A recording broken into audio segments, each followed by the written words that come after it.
Hello नमस्ते welcome back to my new video. आशा गर्दछु सबैजनाले माया गर्नुहुनेछ। सो साथीहरू आज चाहिँ हामी सबैजना मिलेर मालिका मन्दिर जाने प्लान गर्यौं अनि मैले यहाँनिर भिडियो स्टार्ट गरेँ। देख्न सक्नुहुन्छ हाम्रो ग्रुप चाहिँ यत्रो छ अनि फुपू चाहिँ रेडी हुँदै हुनुहुन्थ्यो। सो साथीहरू हामी पुग्यौं बीच बाटोमा अनि यिनीहरू हिँड्दै थिए, हेलो हाई गर्दै थिए अनि मेरो छोरी पनि यहाँनिर थियो। एकदमै यस्तो दामी भ्यू अनि मैले चाहिँ थोरै भए देखाएँ अनि मलाई चाहिँ यो बेलामा डाँडा पाखामा जान अनि चराहरू बाजेको यस्तो रमाइलो लाग्छ अनि म पनि रमाउँदै भिडियो बनाउँदै यताउता बोल्दै हिँडिरहेको थिएँ अनि यिनीहरूलाई पनि देखाएँ। पसिनै भएको थियो। सो यहाँनिर फुपूलाई पनि मेरो छोरीलाई बोक्न एकदमै गाह्रो भएको थियो, त्यही पनि बोक्नुभयो उकालोमा बिचरा। अनि हामी पुग्यौँ बीच बाटोमै छु अझै त कति देख्न सक्नुहुन्छ यो उकालो। ओ माई गड, म त छोरीसँग यस्तो गाह्रो भएको थियो मलाई कसम के भनौँ कि म त अब कहिले पनि जादिनँ भन्नेसम्म पुगिसकेको थिएँ। सो त्यही पनि केही छैन, रमाइलो गर्नुपर्छ भनेर गयौँ। अनि बाटो देख्न सक्नुहुन्छ कस्तो छ। यहाँनिर चाहिँ यस्तो धुलो थियो होइन, मेरो खुट्टा त के भएको थियो के म भन्नै सक्दिनँ। पुरै पसिना। ओ माई गड, देख्न सक्नुहुन्छ मेरो फेसको हालत थोपडा।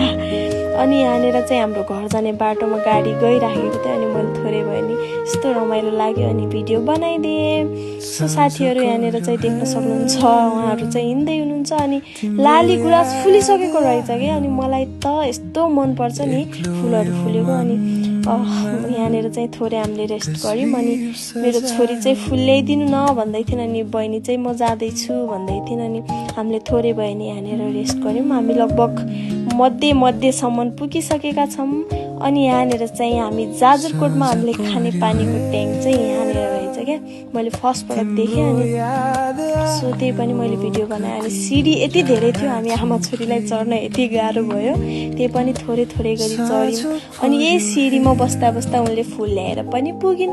त्यसपछि हामीले फुलसँग थोरै भिडियोहरू बनायौँ अनि मैले पनि फुललाई समातेँ, माया गरेँ।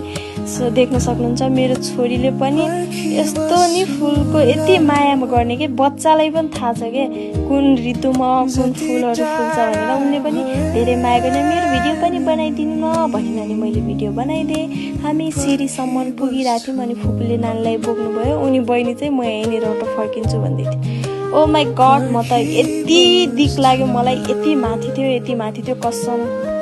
सो हामी चाहिँ पुगिसक्यौँ मन्दिर नजिक अनि यहाँनिर चाहिँ भिडियो बनायौँ। उनीहरू चाहिँ बसिरहेको थिएँ, मैले चाहिँ भिडियो बनाएँ अनि हामी चाहिँ मध्य पुग्यौँ। देख्न सक्नुहुन्छ पुग्दाखेरिको बाटो चाहिँ यस्तो डेन्जर थियो नि कसम, कोही मान्छेहरू त लोट्नु पनि हुन्छ होला क्या यहाँदेखि। अनि जाजरकोट चाहिँ यस्तो राम्रो देखिन्थ्यो नि यहाँदेखि, त्यति साह्रो त मैले क्याचअप गर्न सकिनँ।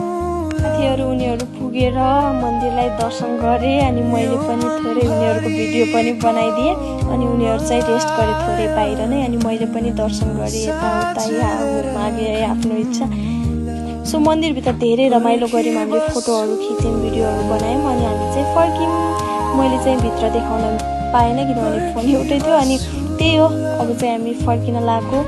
सो साथीहरू हेर्दै गर्नुहोस्। अनि यहाँनिर थियो आर्मी क्याम्प जहाँ आर्मीहरू बस्नुहुन्छ अनि यहाँनिर एकदमै रमाइलो थियो। हामीलाई के हो त्यो एन्ट्रीहरू गराउनु भयो अनि हामी चाहिँ निस्किन लाग्यो। जाजरकोट हेर्नु न, ओ माई गड यस्तो दामी देखिन्थ्यो यहाँबाट। अनि सिडीहरू मलाई त यस्तो भयो गाह्रो अनि मलाई जाडो भएको थियो। फुपूसँग ज्याकेट मागेर मैले ज्याकेट पनि लगाएँ अनि नानीलाई चाहिँ फुपूले बोक्नु भएको थियो अगाडि, नानी चाहिँ अगाडि, म चाहिँ बिस्तारै हिँड्लाको थियो। मलाई यति गाह्रो भएको थियो देख्नु न, मैले त्यही पनि भिडियो बनाउनु चाहिँ छोडेन कि म मान्छे अलिकति चतुर नै हो। सो देख्न सक्नुहुन्छ गाइस। सो यहाँनिर चाहिँ लास्टमा हामीले सबैजना मिलेर बीच बाटोमा पुगिसकेका थियौँ अनि हामीले चाहिँ भिडियो बनायौँ। सो आजको भिडियो यति नै, के कस्तो लाग्छ लाइक कमेन्ट सेयर गर्न चाहिँ नबिर्सनु होला। सबैले माया गरिदिनु होला, हजुरहरूकै मायाले म अगाडि बढ्ने हो। So thank you so much all.